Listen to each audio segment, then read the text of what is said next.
Hello అండి, welcome to Subbamma గారి వంటిల్లు అమృతంతో విందు.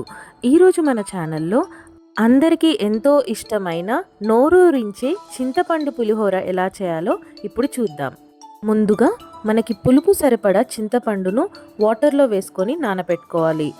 అది నానిన తర్వాత ఒక గిన్నెలోకి చింతపండు పులుసు మొత్తం వేసుకొని స్టవ్ మీద పెట్టి బాయిల్ చేసుకోవాలి.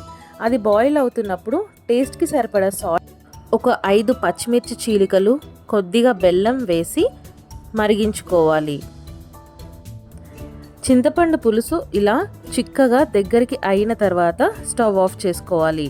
ఇప్పుడు మనం ముందుగా సిద్ధం చేసుకోవాల్సింది పచ్చి జీలకర్రను కొంచెం దంచి పక్కన పెట్టుకోవాలి. చిన్న అల్లం ముక్కను కూడా దంచి పక్కన పెట్టుకోవాలి.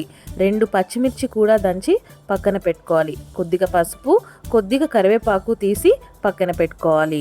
ఇప్పుడు ముందుగా వండుకున్న అన్నాన్ని ఒక గిన్నెలోకి తీసుకొని అందులో కొద్దిగా ఆయిల్ వేసుకొని పక్కన పెట్టుకోవాలి. ఇప్పుడు ఆ అన్నంలో ముందుగా దంచి ఉంచుకున్న జీలకర్ర పొడి, కరివేపాకు, దంచి ఉంచిన అల్లం, దంచిన పచ్చిమిర్చి, పసుపు వేసి కలుపుకోవాలి.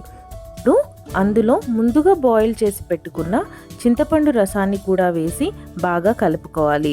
అన్ని ఫ్లేవర్స్ రైస్కి పట్టేటట్టు కలుపుకొని ఒక 10 నిమిషాలు పక్కన పెట్టుకోవాలి. ఇప్పుడు పులిహోర పోపు కోసం ఆవాలు, మినప్పప్పు, శనగపప్పు, కరివేపాకు, ఎండుమిర్చి తీసి పక్కన పెట్టుకోవాలి. ఇప్పుడు ఒక ప్యాన్లో ఆయిల్ వేసుకొని ఒక గుప్పెడు పల్లీలు వేసుకొని ఫ్రై చేసుకోవాలి. పల్లీలలో ఫ్రై అయిన తర్వాత ముందుగా మనం తీసి పెట్టుకున్న పోపులు అంటే ఆవాలు, మినపప్పు, శనగపప్పు కూడా వేసుకొని ఫ్రై చేసుకోవాలి. అవి ఫ్రై అయిన తర్వాత అందులో పచ్చిమిర్చి, ఎండుమిర్చి, కరివేపాకు కూడా వేసుకొని ఫ్రై చేసుకోవాలి.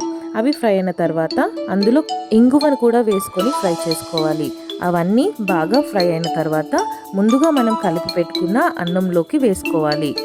ఇప్పుడు ఆ పోపు దినుసులన్నీ అన్నంలోకి బాగా కలిసేటట్టు బాగా కలుపుకొని ఒక 20 నిమిషాల పాటు మూత పెట్టి పక్కన ఉంచాలి.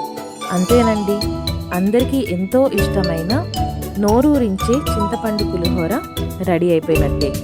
మీరు కూడా మీ ఇంట్లో ట్రై చేసి టేస్ట్ ఎలా ఉందో తప్పకుండా తెలియచేయండి. Thank you so much for watching అండి.